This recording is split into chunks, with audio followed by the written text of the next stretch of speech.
and gentlemen, the truth is here with us right now. Please welcome back to the show the IBF welterweight champion of the world, Errol Spence Jr. What up, homie? You did it. Yeah, man. It sound good, man. World champ. Congratulations, man. Y'all remember when he came up here? He didn't have his title. You know what I mean? He was just a regular boxer talking shit.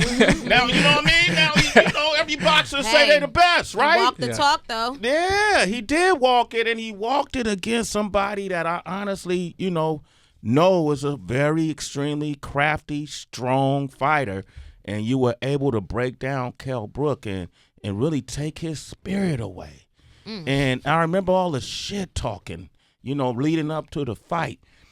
After you won, did he at least say, man, congratulations, you were the better man? Or, man, you hit a lot harder than I thought you were? Or, what did he say? Anything? Y'all? Nah, he really just said congratulations and, you're a good fighter. And that was about it. I mean, we really don't have no relationship like that. I mean, it was a lot of trash talking in the beginning, so, I mean, I don't think we really liked each other that much. Okay, and still, right? Even after the money, y'all don't even like each other, right? Nah, I mean it's a respect thing. Like, I respect him for giving me the opportunity and not vacating his title and fighting me. But other than that, I mean, we don't have any relationship. Tracy, so do you guys not like each other because it's strictly competition, or is it just other things like when it comes to his general identity? It's not that. I mean, it's probably his general identity. Him as a person, but it's a lot of fighters that's in my weight class that I might like them as a person, like Lamont Peterson, who I'm fighting. He's a cool dude, but at the end of the day, it's about business. It's about business, but Lamont Peterson is interesting, man. I think he got shafted on a couple of fights. I was there when he fought Garcia, God bless Danny. I love Danny, but that one could have went either way, and he has such his story, him and his brother, the story that they went through in their life. Lamont Peterson is hungry. Yeah. This isn't going to be an easy fight for you. Have you considered that?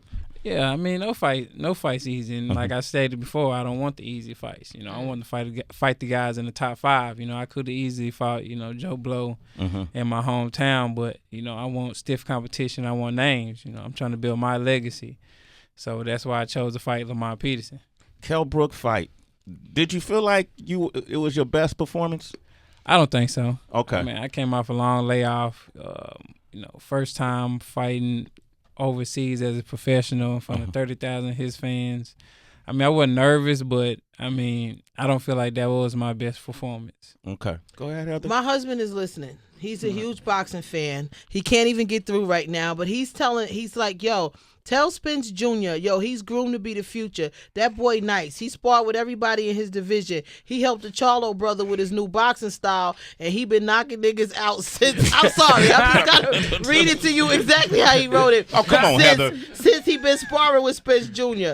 So I guess my question is, because my husband is saying this to me to say to you, but my question is, how do you do that? Like, to me, I'm always fascinated by artists that can write songs for other people and just go in and you never see a trace or hear a trace of that artist in that other person. But for you, going into the ring and sparring with other people and helping them adjust their style, how do you do that?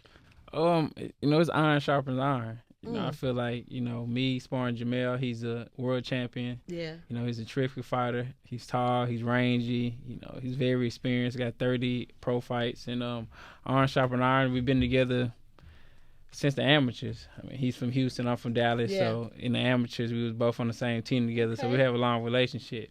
So we just helping each other get better.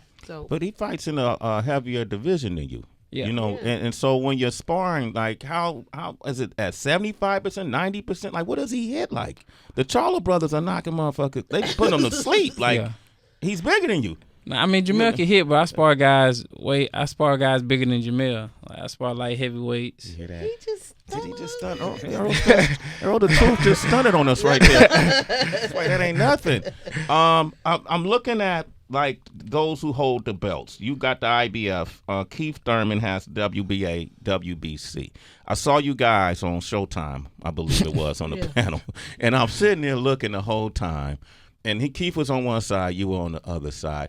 Errol the Truth Spence Jr. is the type of, it feels like people don't even want to, when somebody's so good, everybody wants to be jokey and friendly with you. You know what I mean? I feel like I don't, is Keith ready to jump back in the ring with you? Do you feel like I'm not with you, but I'm not back in the ring, but do you feel like he's avoiding jumping in the ring with you?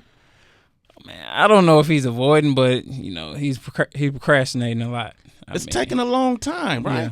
I mean, I give him that. He's coming off a layoff, coming off an injury, so get a fight in. But you shouldn't be saying you're gonna fight me in 2019 or 18, or you're gonna wait a year or two. I'm not on your radar. Before you're saying that, I haven't beat anybody. He has nothing to gain from him fighting me. But now I have a world title, I have a name, so what's the excuse now? You say you want to unify, you say you want to be the undisputed welterweight champion of the world. So I have a belt. We got the same manager, fight on the same network. What's holding us back? So that's what I want to know after, Real Talk questions. your shit, man. Keep going, man. What's up? What's up? Now, this WBO champion, beat Manny Pacquiao. Yeah. I believe he's from Australia, right? Yeah, Jeff Horn. Jeff Horn, and he's undefeated. And this is a tough guy. I don't feel like he's being acknowledged. So is this a fluke thing? People don't take him seriously? Has he not made his way in the game yet? Nah, it's definitely not a fluke. Jeff Horn can fight.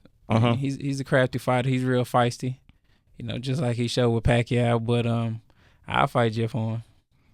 This dude will fight anybody. Yeah, sound like it. What's going on in Texas? This is taking place. Errol the Truth Spence is fighting the 2-division champ Lamont Peterson this Saturday. Saturday, January 20th at the Barclays Center. Yeah. So we're doing early promotions now. But it's good though. This is good. But this is going to be a huge fight right now, especially for this division. Terrence, I want to talk about a few other up-and-coming people in this division. And I'm going to open up the phone lines, 888-742-3345. Yeah, the champ is here. Errol Spence Jr. is here, ladies and gentlemen, fighting Lamont Peterson.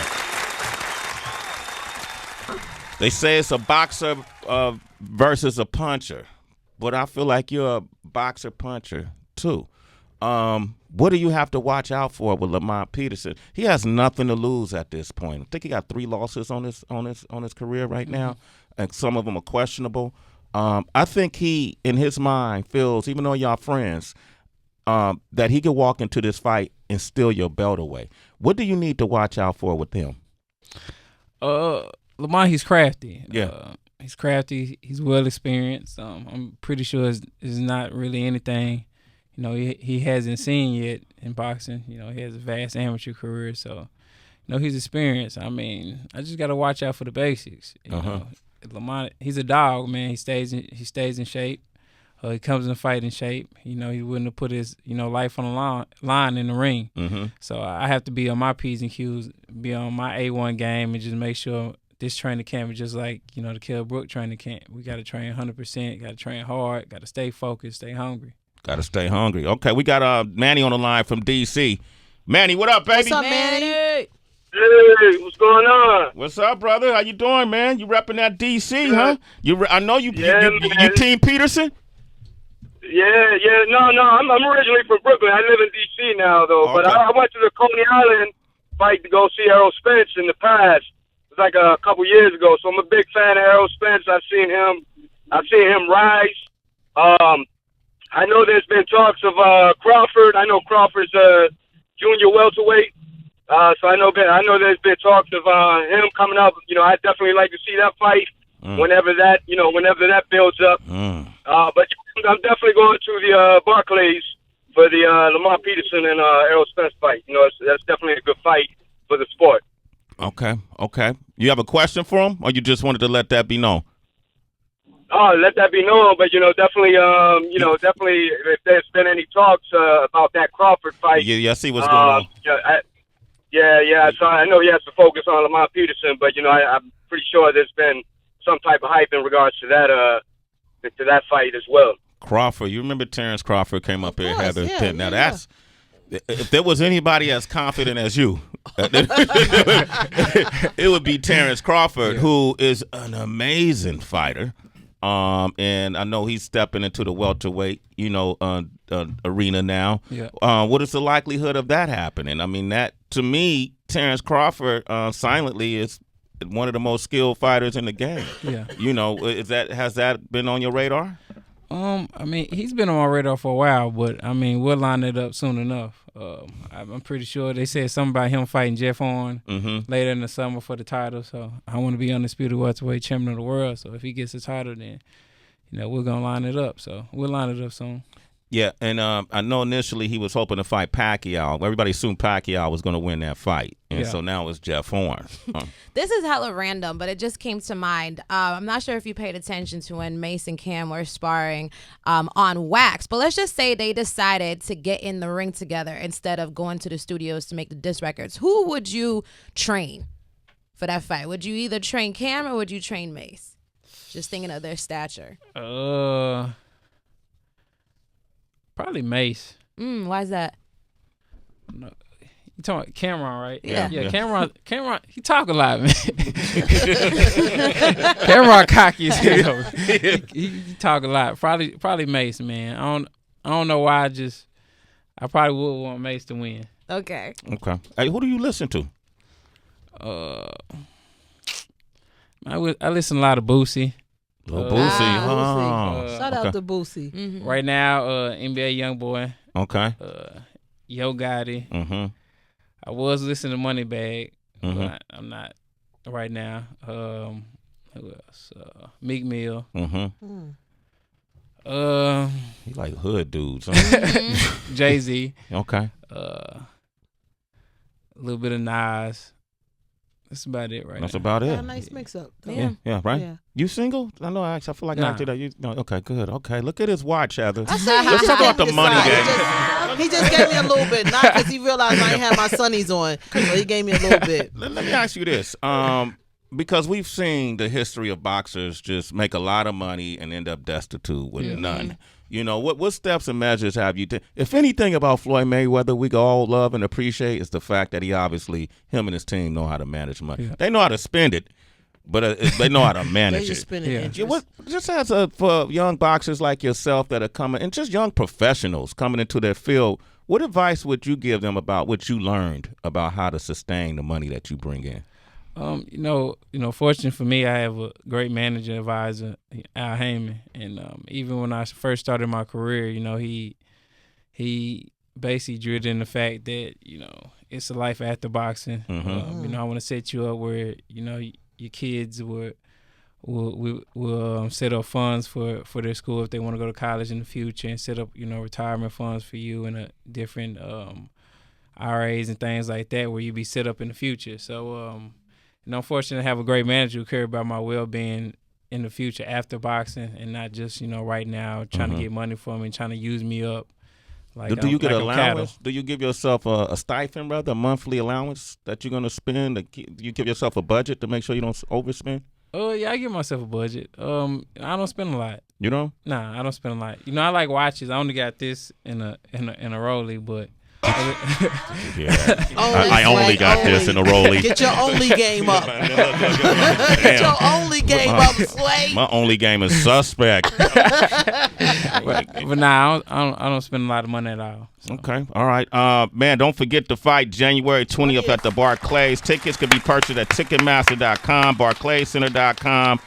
Desmond, what's up? Desmond's on the line. Go ahead. Des, what's poppin', Des? He's in Texas. What's going on? What up, Des? Texas. All right. Go ahead, Desmond. What, you think Canelo Triple G hurt boxing?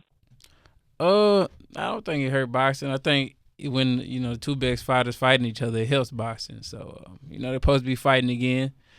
I thought they could have gave it to somebody instead of it being a draw, but you know how politics are. So who you think they should have gave it to? Who did you have it winning? It was kind of hard, but I probably shake more to Canelo. I mean, Triple G, he was being aggressive, but he wasn't landing any punches. Canelo was slipping and he was countering. I mean, he got tired a little at the end, but I thought Canelo put it off. Okay. Hey, Daz, you good? Now, I'm going to tell you right now, your manager, you and Thurman got the same manager. He don't want to see y'all two fight. Y'all is cash cows, so why would he put y'all together? I don't know, man. You're probably right about that.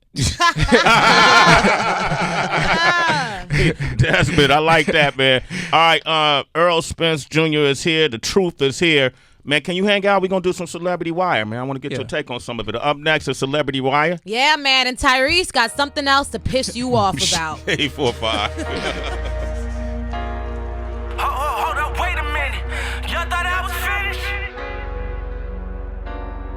It's Sway in the morning, only on Shea 45.